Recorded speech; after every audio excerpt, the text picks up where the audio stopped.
In this clip, I'm going to show how to remove the top off of an acoustic guitar. The guitar I chose for this is actually a very low-cost Costco guitar with a plywood top. The idea is that I'm going to make a brand new solid wood top, starting off with removing the bridge. So for this part, we heat up the bridge and get through the glue. My tool of choice to start on removing a bridge would be to use a cheap clothing iron. I heat the iron, put it on the bridge, let it sit and melt through the glue for a bit, and then it's time to start prying. After I get it a little bit loose, I then switch up to steam. In the same way that one might steam out a neck or do other parts, I use an old cappuccino maker and start putting steam under there and loosening the glue. As it eats through, although it makes a bit of a mess, it starts softening everything up, and in the long run makes it a lot easier to get off. As you can see, there's a section where basically the needle is under there.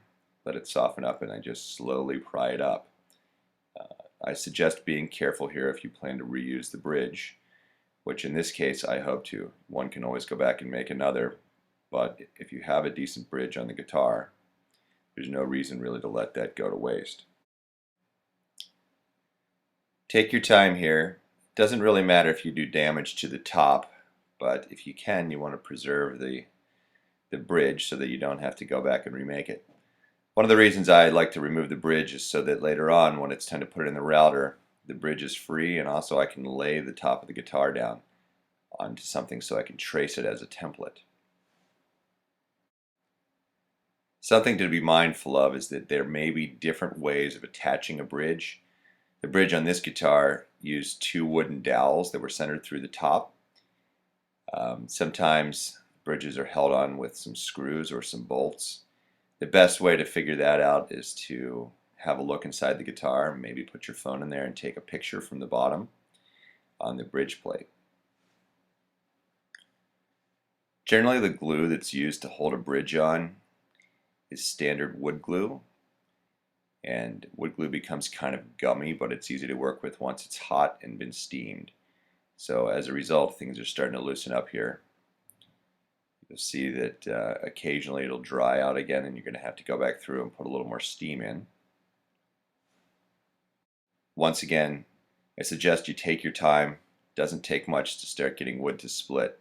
As I said, the top is not really the issue, but the bridge plate can be a little bit of a pain. Really nice high-end guitars use ebony or other really hard woods to make a bridge plate. I doubt that that's what's used on this. Potentially this is mahogany or rosewood or something of that sort, but once again, I doubt it. It's probably a much lower grade wood that's been painted brown or almost black just to match and look like it's a better guitar. Once again, I'm adding a little more steam. I want to get to the point where I can finally take it off. You can see the steam is rolling in. It's coming out of the pinholes. It's also coming through the sound hole. It's a good sign. It means things are loose. It's penetrating.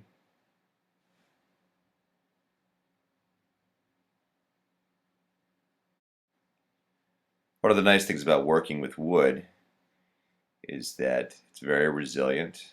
It's a natural material that encounters water in nature. And if you're careful, you can basically let it dry out and it'll get back to shape. If you've done any guitar building or other things, probably know that the idea of using water to bend the wood is there. Also, if you have dents or dings, you can use steam and generally get the cells of the wood to expand. Lots of books out there about this. At this point, I really wasn't quite sure what was holding it on. As I mentioned before, there could be screws or other devices that might be impeding it from being removed.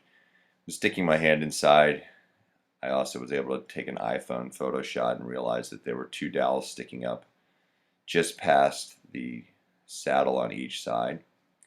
I left that part out of the photograph, but you could see as I worked it, I was able to pull it up. Just pointing here at the two dowels. And while everything is still moist, It's a good time to try to remove those dowels if you want to. Different methods. I was able to use a chisel and just pry it out.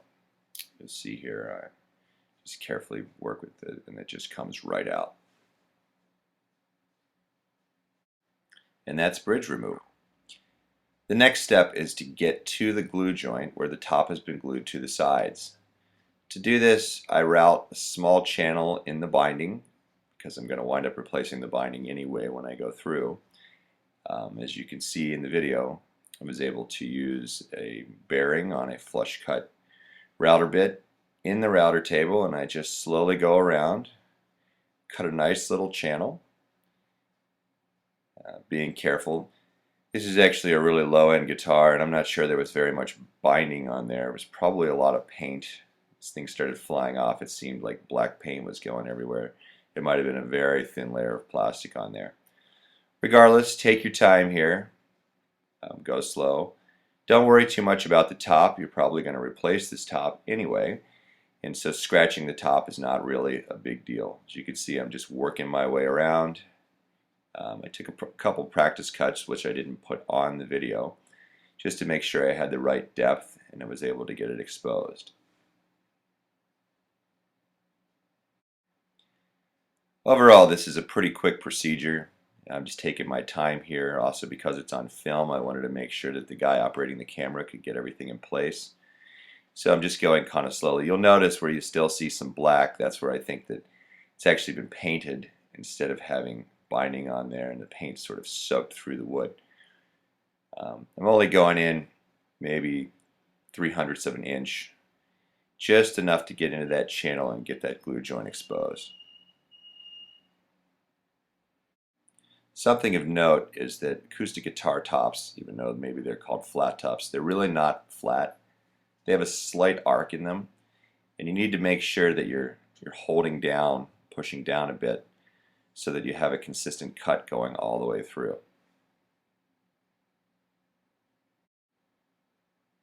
I'm just continuing to work my way around. Want a nice clean channel. In the end, when it's time to go back, put some new binding in there. I think it'll be a lot easier as long as it's been done in a slow and uniform way. And now I've worked my way around. You'll see I'm going to show here in a second the seam. Hold it up to the camera.